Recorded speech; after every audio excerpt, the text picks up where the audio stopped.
Good morning, afternoon, and evening, everyone. Welcome back to the Industry Podcast. This is episode number 7, I think. And in case you didn't know, this is an esports insider podcast looking at the people and personalities in the esports industry. I'm your host, Kerry Wananen, and today I'm joined by Paul Mascali, head of gaming and esports for PepsiCo. How are you doing today, Paul? Good. Thanks so much for having me. I've been looking forward to this. Me too. So, head of esports and gaming at PepsiCo. How did you get there? I like to say a lot of dumb luck, but definitely a lot of hard work that went into this too. So I went to Fordham University where I studied marketing. I've been a gamer my entire life. This has been a passion point for me. I actually started out on the agency side. So I was interning with Optimum Sports, a part of the Omnicom network. I transitioned that into some work for their innovation arm called Ignition Factory at the time, which was essentially partnering startups with startups and emerging technology with established brands.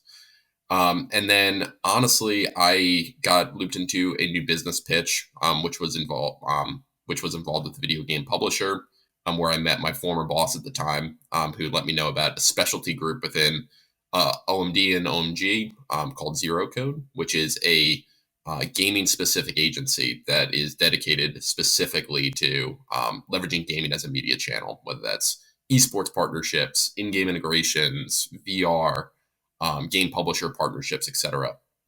And I uh, took a job offer within that group where I was there for about 3 to 4 years, working predominantly on the PepsiCo portfolio before coming internal. So from a PepsiCo stance, we'd obviously been working in gaming for a very, very long time, dating back to 2008 with the original like Halo 3, Game Fuel promotions, and some of the other work back then. But for the most part, the company relied almost exclusively on outside agencies and consultants to kind of drive their strategy. But as gaming has kind of continued to grow in prominence and importance with our consumers and our brands, it was really important for us to kind of develop the capability internally to kind of drive long-term strategy. So I technically sit on the sports marketing team, but I lead all of our gaming and esports partnerships, whether that's publisher relationships, esports leagues, teams, influencers, or media platforms like Twitch and YouTube gaming, etc. But it's definitely a dream job growing up as a gamer, and really excited about some of the work that we've been doing to date. Yeah, and working with such a massive brand, such as not only just like the massive company of PepsiCo, but also all the massive brands within PepsiCo that gamers know and love, such as Mountain Dew, Game Fuel, Doritos. What was like a big early win that you felt when you started working within PepsiCo that you thought, like, now we're cooking with gas? For sure. So I would say when I first started working in the industry, like on the agency side, I had the fortune to work on a lot of awesome early days esports and gaming partnerships. So we launched one of the first Mountain Dew esports gaming promotions, or esports promotions, excuse me, with Mountain Dew League and ESL, kind of creating the first ever amateur focused esports league with a chance to go pro in the ESL Pro League and Counter Strike. I also kind of helped manage the Brisk and Optic relationship back in 2016, which I really credit both of those partnerships as kind of like laying the foundational work for a lot of the stuff that we've continued to kind of grow and build out as a company. Those were great ways for us to add value back to the core gaming community, and test and learn how different properties and partnerships can help move the needle from a brand perspective. And then, honestly, from an early kind of success standpoint, when I joined the company, I joined right before the launch of Mountain Dew Game Fuel. So, helping kind of drive the broader partnership strategy, aligning with kind of major esports leagues and teams and influencers to help kind of propel that brand forward and really kind of make sure we're reaching the core gaming and esports audience in an authentic way. And I mean, we really can't talk about Mountain Dew Game Fuel without talking about the two time. And I mean, from just like looking at like the broad spectrum of what Game Fuel has been doing, it seems that there's been like a pretty strong. I mean, from my perspective, there's been a pretty strong affinity with like Call of Duty, and I mean, there definitely has been Game Fuel integrations or activations within World of Warcraft before too, and other platforms too. But now I would say currently it seems like there's a pretty big focus on Call of Duty and the Call of Duty League as well, and lots of other teams as well. I think Optic is also involved with Mhm. Game Fuel as well. Maybe it has their own flavor, right? Am I right about that? No new flavors for No Optic. new flavor. But the doc has his own flavor. And from what I understand, you were pretty involved in getting the doc connected with the Game Fuel brand, right?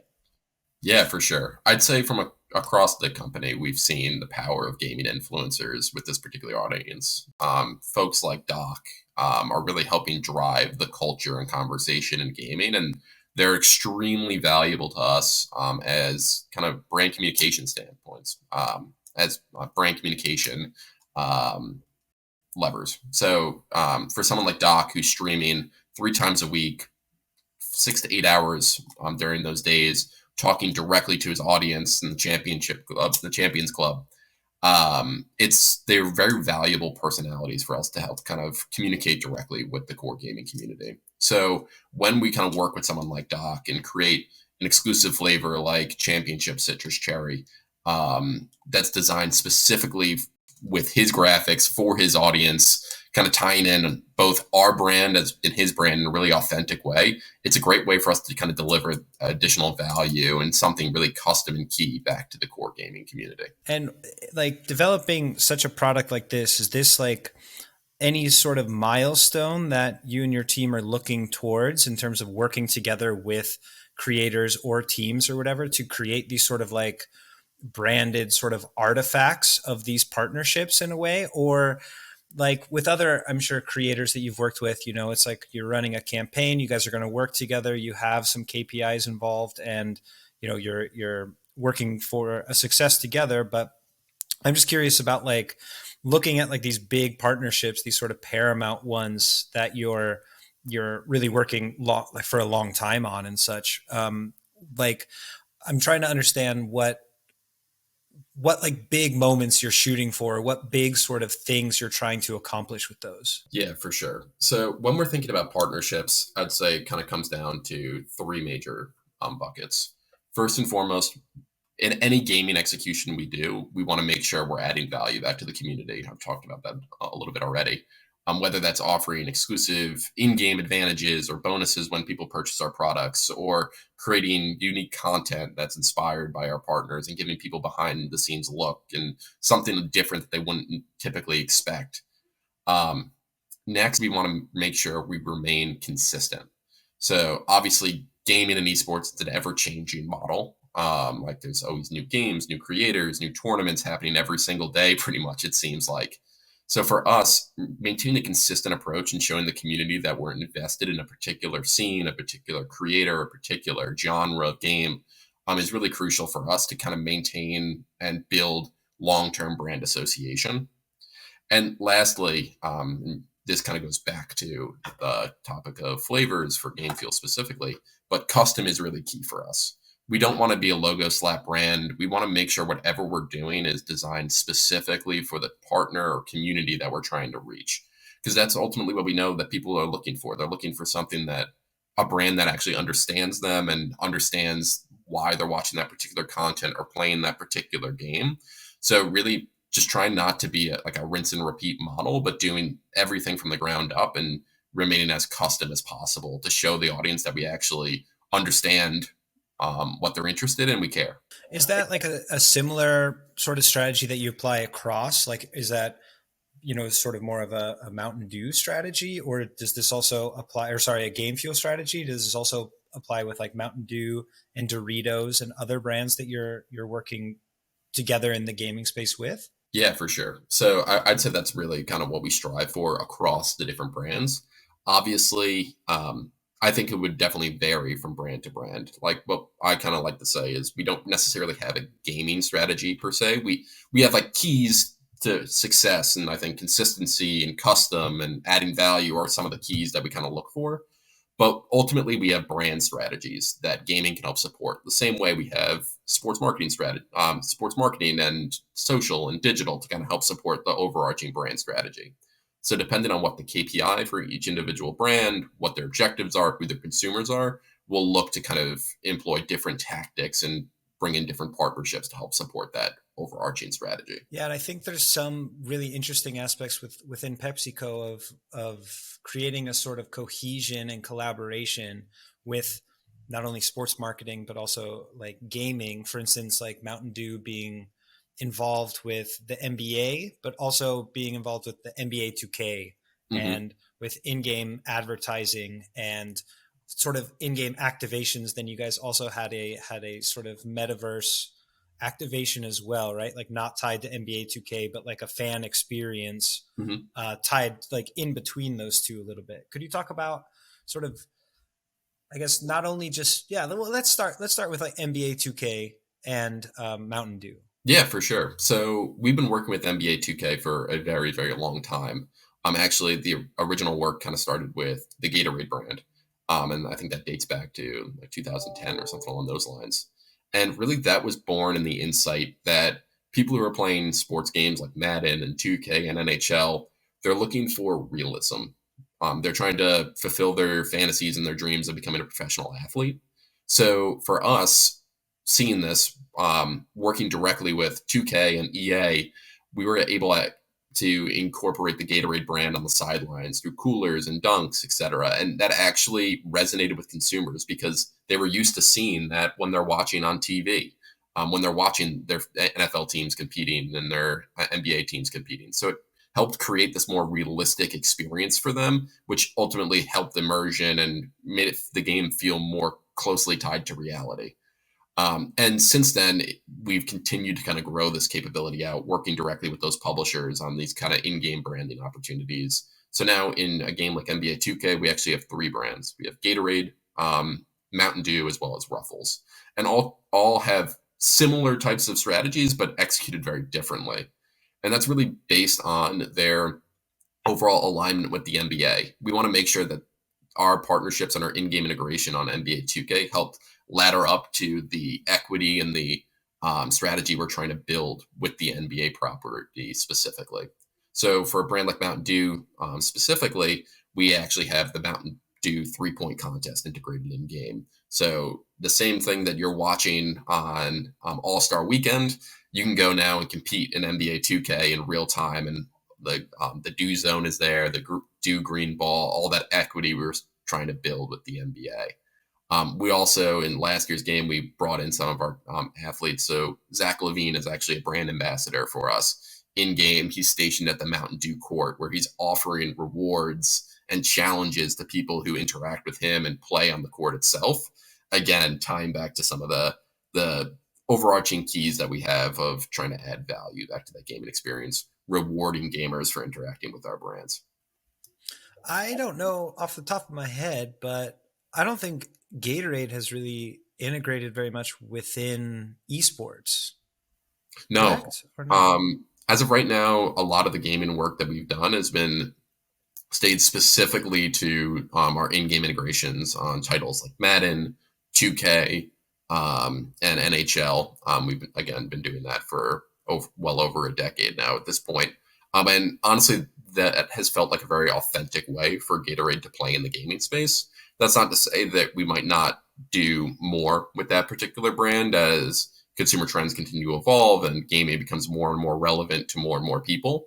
But to date, I'd say that's been our biggest foray into the gaming space for Gatorade. Is there sort of a like a not necessarily, yeah, I guess a strategy involved in like what brands you maybe are looking at within the like PepsiCo portfolio that maybe would be interesting to sort of take a step into gaming that aren't like these sort of endemic brands, but ones that you see maybe would be a fit, or sort of a process of elimination, or Obviously, you're not drawing out of a hat. There's obviously some thought going into that. But could you walk me through a little bit of that sort of the thinking from the PepsiCo level there? Yeah, for sure. So I'd say after joining the company about 4 years ago, my number one priority has been developing long-term strategies for our semi-endemic brands. So mainly Mountain Dew, Doritos, Rockstar Energy. These are brands where we know there's a strong consumer affinity for gaming, and we obviously have a historical reason to play per se. So making sure that all three of those brands have a really strong POV and like established partnerships has been really crucial and key. But from my standpoint, I'm considering everyone, like all of our brands, our consumers are playing games. They might not necessarily be playing NBA 2K or Call of Duty. Perhaps they're playing Words with Friends or Candy Crush. And honestly, we need to start thinking more about those types of consumers and how we can kind of expand the portfolio into gaming. The same way every brand now has a social or digital strategy. Gaming could evolve, or it very well might evolve to touch more of our brands. And that's honestly more the work that I'm trying to push into in the coming years to figure out how all the brands in the portfolio have a unique avenue and a right to play within the space. Right. And like gaming nowadays is not really sort of limited to how people would maybe think of like a gaming session of like, I'm going to sit down and play this for an extended amount of time. Like, I play Wild Rift before bed, Mm-hmm. like, and that's like not a session. It's just, hey, I want to stop thinking about work and I want to, Yep. try to get better, try to rank up, and then go to sleep. And as you're saying, like Words with Friends, these other games that are also super social, you don't necessarily need to like position a brand to that type of gaming, like Mountain Dew is positioned more as like this gaming session brand, right, with the larger Mm-hmm. can that is going to be there for you longer. And like that, the whole thought process around that, other brands could be, they don't necessarily have to be so directed and connected to gaming per se, but can also complement the experience in some other way, right? Exactly right. And again, I wouldn't say like I'll use like Bubbly as an example. Their consumers don't consider themselves gamers, but I'm sure that they are playing a wide variety of different games, whether it be mobile or console. So just adding gaming as another kind of tool to our toolkit is crucial because we know that more and more consumers are spending more time playing games. So where we can intercept them in highly engaged moments, I think is valuable for us from a brand perspective. And so what kind of partnerships do you think are the most valuable for such a large company like PepsiCo in terms of having multiple different brands you can maybe tap, or just having also multiple irons in the fire of being like, maybe this is the best combination. So for instance, like with Rockstar, you have a partnership with NRG, and that, it's an org partnership, and I'm sure that's like a long-term play, and you're really thinking more about what are we going to deeply be doing together.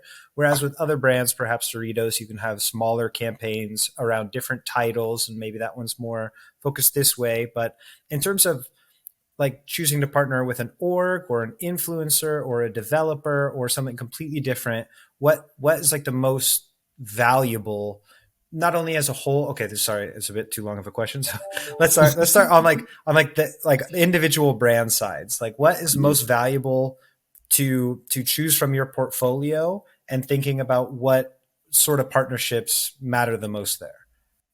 For sure. So that is a great question, and like basically what we've been trying to synthesize and build out ourselves. And I think the real answer is it honestly depends on what the brand is looking for. So some of the work that we've been doing internally in previous years, we've actually done some work with Nielsen, kind of measuring the success of our different partnerships across the five major kind of properties we look at. So publishers, leagues, teams, influencers, and media platforms, measuring how those different partnerships performed, and then kind of comparing and contrasting against each other. And honestly, what we found is it depends on what the brand is looking to achieve. for something like building brand affinity, trying to create a one-to-one relationship with consumers and trying to build um, that long-term kind of brand affinity. It what we've seen, like, influencers are a great tactic for that, considering they are constantly engaging with their audiences. They're streaming multiple hours a week. They're having this very personal one-to-one dialogue with their communities. So when we're able to insert a brand like Game Fuel or Rockstar or Doritos in an authentic way, and the brand actually resonates with that influencer, their communities respond very well to it, and they take their word for it because they know what brands they like, what brands they don't like, how they speak, how they engage. So we're able to kind of have this very close kind of personal connection. And then on the flip side, if we're very much looking for sales, we'll perhaps go to like a video game publisher and offer in-game content, like some of the stuff we do in Q4 across multiple of our brands, because we know that realistically gamers are looking for that kind of transactional value as well. They want to buy products and get boosts in game like double XP or currencies, to help kind of level up faster. So again, it really kind of depends on what the brand's looking to accomplish. And then we can go and look at the different partnerships and make a strategic recommendation on what will be best to achieve that goal. Yeah, and I think it's like super interesting with this sort of, I don't know, we'll call it like hybrid consumption, I guess. Like in the sense that, let's say I buy a game fuel, and by me buying that game fuel, that gets me that sort of XP boost. Mm-hmm. Not that I'm getting that, but then my like character in that game. So it's like creating a really interesting like dialogue between physical and digital, Mm-hmm. and like, yeah, you're in a way getting more value by purchasing a game fuel or Mountain Dew or whatever it is, because then you have the product that you get to enjoy instead of just going to the game shop and buying that boost there. So Yeah, I think exactly. that's super interesting too. And so you broke down a little bit of like the difference between sales and then maybe just brand affinity for as far as you can tell for PepsiCo as a whole. How do they view gaming that is maybe different or similar to like partnerships that you would have in like sports marketing? Mm-hmm. I would say, look, gaming is still very much in its infancy for the company. We're definitely doing a lot more than we've ever done, but like something like traditional sports is ingrained across all of our different brands. It's a major passion point. I'd say there's more attention than ever before, though, on gaming, as we've seen all the stats about Gen Zs and millennials, how they're spending their time and where they're consuming content and what types of content they're actually engaging with. And gaming is continually growing year over year. It's becoming more and more relevant across the board. So I'd say we're actively looking at how we can expand some of the work that we've been doing and continue to kind of build upon that, which is exciting, because this is the future of content. Like there's tons of people that are playing on a consistent basis, and it's kind of our job to figure out how we can reach them.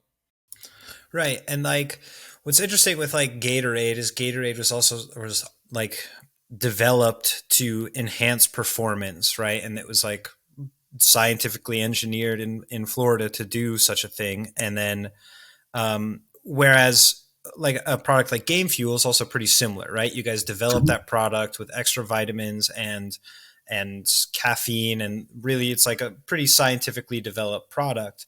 And especially in esports with performance being so important, and especially with like physical health and conditioning, because there's been lots of evidence to show that just grinding all day isn't necessarily very good for you, not only for your mental but your physical health. So like there's a more positive push on physical and mental health and well-being. And so with brands that are maybe not so focused on like this like precision engineering such as Gatorade and Game Fuel, I'm talking like some of PepsiCo's other offerings, how does that sort of affect into advertising to the gaming audience when maybe the audience trend is shaping more towards different products? Yeah, no, I'd say that's a that's a great question. From my standpoint, I'd say for a brand like Mountain Dew, as opposed to Game Fuel, which again, as you kind of mentioned, is designed very much for that core competitive gamer that is looking to kind of gain every type of advantage they can have, and that's why we developed that product with pros, with ingredients shown to increase accuracy and alertness, very much in that functional territory. But a brand like Mountain Dew is more geared towards that core gamer. It's trying to improve every gamer experience, whether that's offering XP or whether that's creating bespoke in-game kind of integrations where we're adding value back to the core gaming audience. It's really built more for that core gamer that is looking to use gaming as a way to pass time and engage with their friends rather than trying to overtly grind or try to become the top pinnacle professional talent.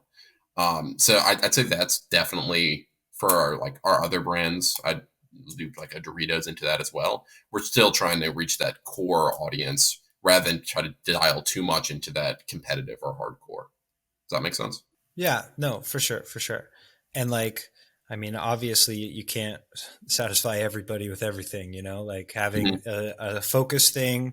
And that's also, I think, speaking to like esports is a niche within gaming, right? Yes. Like gaming is a very big slice of the pie, and esports is a much smaller slice of that pie. So it makes sense not to really focus that much on the niche, especially with a company so big and so like widespread and global as yours, because there's also areas of the world that esports is not as developed or that popular or whatever. So no, that makes a lot of sense to me. But also in terms of like the differences between audiences, so like let's say esports fans versus people that are maybe like or like harder core gamers fans, than people that are maybe a bit more casual on both of those but like really consume a lot of content and streamers and such. Is there like a different strategy to approach those different audiences with perhaps maybe the same product or different products? Yeah, I would say as it relates to different genres and communities,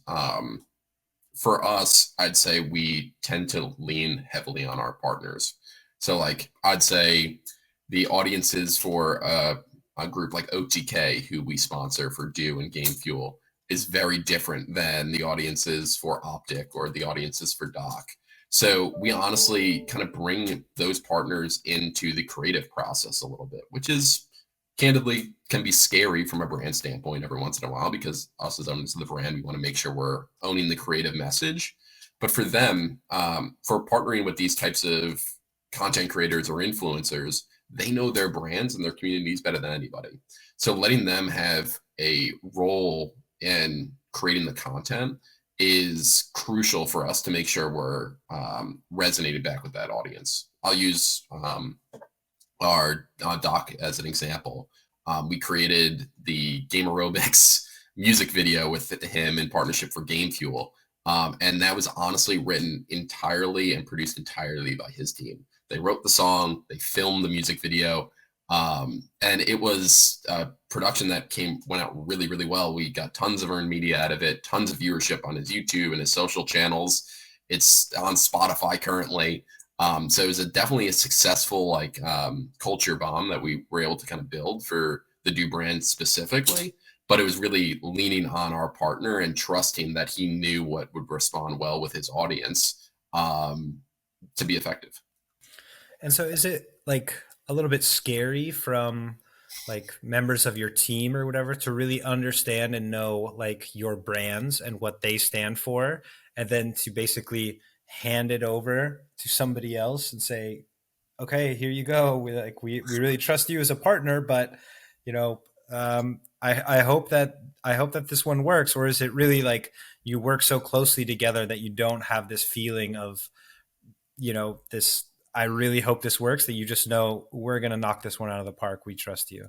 Transparently, it depends on the individual campaign. But for the most part, I think we work very closely with our partners from a briefing standpoint to regular connects to make sure that they know what the brands stand for, their key messaging and talking points, and really what we're trying to communicate from a brand standpoint. And that's not to say we don't have tons of reviews and approval processes and stuff like that built out with our agencies and our brand partners, to make sure that we're all feeling good and confident with the content and the programming we put out there. But for the most part, we definitely do trust our partners. And I think we've developed a pretty good process to make sure that we're maximizing the value at these partnerships. And I mean, I know a lot of creators, especially up and coming creators, they're really looking for brand partnerships or sponsorships or affiliations to be able to generate more income, and also as a sort of way to like feel like they've made it, right? Like if they Mm-hmm. become a brand ambassador, or even like go up the steps in a way of just saying like, I really support this brand, and now like by consuming my content and supporting me, you can also then support this brand that I support while also supporting me, and this sort of affiliates programming, I guess. And I'm pretty sure you guys have this involved in for Game Fuel. Am I wrong on that?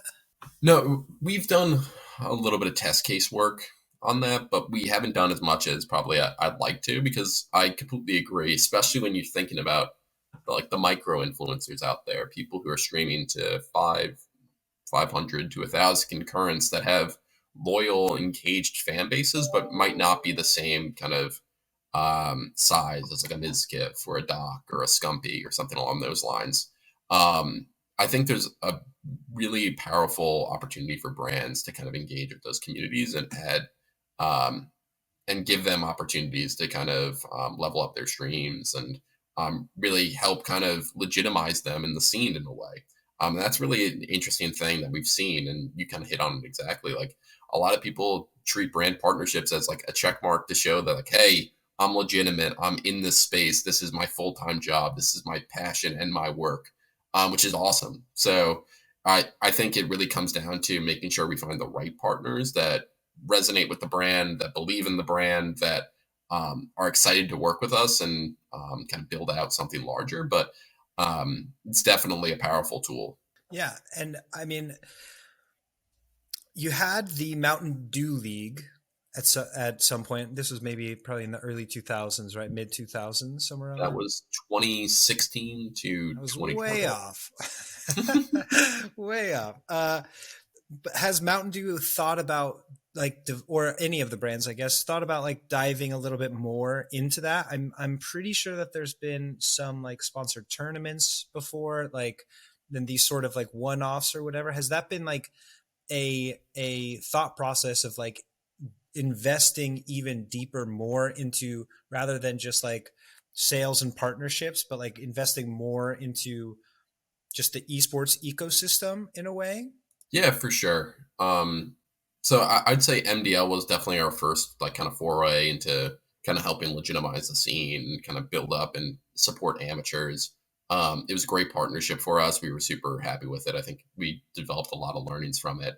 Um, I would say for Mountain Dew specifically, we have some stuff in the works that'll probably be announced in the coming months, which we're super excited about. And it's in a similar vein of trying to support um, aspiring professional gamers and trying to help support people who are trying to make in kind of esports and help kind of legitimize the scene a little bit more. So we'll have more information to share towards the back half of this year, but it's definitely part of the brand ethos, and I think it's kind of a unique avenue that we've carved out for the brand. Cool. Yeah, I've just seen like was sort of becoming more and more of a trend, I think, as esports, especially in the West, is growing and becoming more and more, dare I say, profitable. That you've seen people or like brands invest more in like higher sponsorships, like title brands, or like sorry, Mhm. like naming sponsors. Really deeply Yep. investing into orgs, or even, yeah, I've seen it a lot in tournaments and such too. But I haven't really seen, so I mean, like in China and Korea and other places, like the whole org is now like the brand name of an org. Like they have really, really deeply invested in that. Mhm. Do you see that as like a future possibility at any time in the near future of a big corporation such as PepsiCo or maybe a telco or something like that, really just really buying super hard into an esports org? I think it's possible. I think we're already starting to see that a little bit. Like TSM, FTX is a great example um, of like obviously more in the crypto space, but definitely jumping headfirst into esports and really kind of becoming a major backing for historic org in TSM. Then I think there was also some stuff with the General and NRG with their Rocket League team. So there are some historical examples. From a PepsiCo standpoint, I'd say it's definitely a possibility. It would need to be the right fit, though, and we'd have to feel confident in the investment and really making sure that whatever org we kind of went in with was really kind of had like laddered up to the overall brand objectives, the brand strategy, the narrative, and what the brand stands for.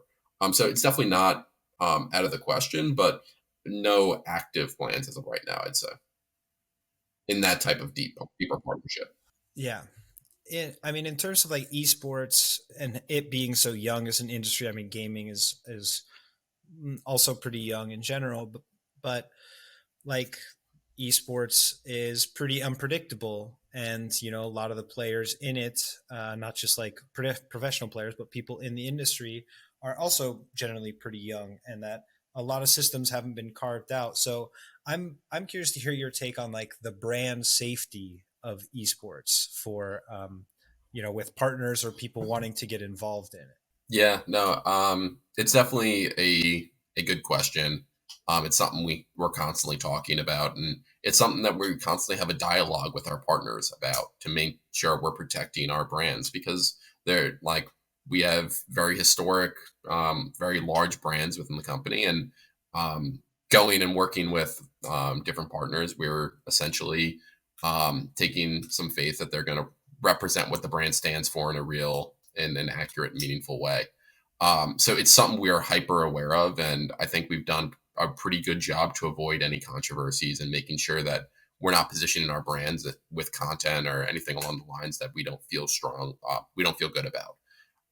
I'd say what I'd recommend to other brands is making sure they're doing their homework and they're fully vetting the different opportunities out there.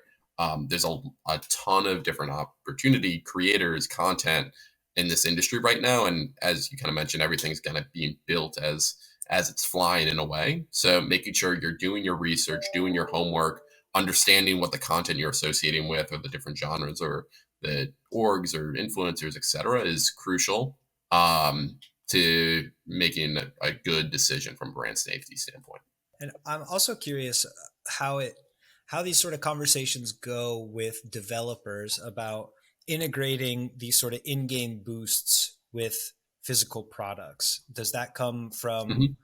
like, yeah, I guess I don't even know where to start there. If you could just sort of walk me through a little bit about how these conversations maybe go. Yeah, honestly, I'd say a lot of the conversations come from folks like myself or other people from the company or our agency contacts playing the game and or the different games and understanding what's valuable and what people are looking for and what we'd like to get from a product if we were consuming it or trying to like level up faster, etc.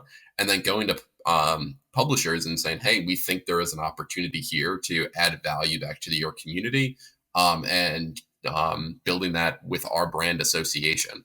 So I would say like there's obviously a lot we could be doing from an in-game standpoint, but making sure we understand the content itself and what the consumers and the gamers are actually looking for is key when we're talking directly to those individual publishers. And maybe this isn't like a question that you could really accurately answer, but I'm just curious about like the time frame of how long it would take to integrate something like this, and then also start the campaign. Yeah, it's that's a good question, and it varies per se. Like it can take anywhere from 6 months to a couple of years. It really depends on the property. It depends on what we're trying to achieve, whether it's in game and we're trying to do something that's hard coded into the disk itself that is going to be shipped out. Those typically take 12 to 18 months to produce. Some smaller style activations and dynamic games be a lot shorter, but it really varies. I would say that all of these different partnerships come with their own set of challenges that we're always kind of navigating and learning from. And that's kind of what makes this industry fun in a way. Like there is no real defined playbook. There's no like real quote unquote rules of what we can or can't do. Like if we come up with a crazy idea of something, we're going to try to do our best to find a way and navigate it and deal with the challenges that we meet. Yeah, I think that's honestly my favorite part of this industry is less about like the esports and like the titles themselves. Of course, that's all super fascinating and fun. And like the events, of course, that knocks everybody's shoes off. Those are a blast. And I'm so happy Yep. that those are back. But it's just like the super open creativity of being between like different companies and agencies and all these moving parts where if somebody comes up with an idea and is able to sort of convince people to give it a try, that a lot of times these really crazy things happen. Like for instance, maybe that's exactly how the Dr. Disrespect music video happened. And gaining more XP in this way. Maybe someone was just like, you know what, this could be really cool, and I think I know some people that could make this happen, and we could probably make this happen. And I think that's like really, really cool and super unique in this industry.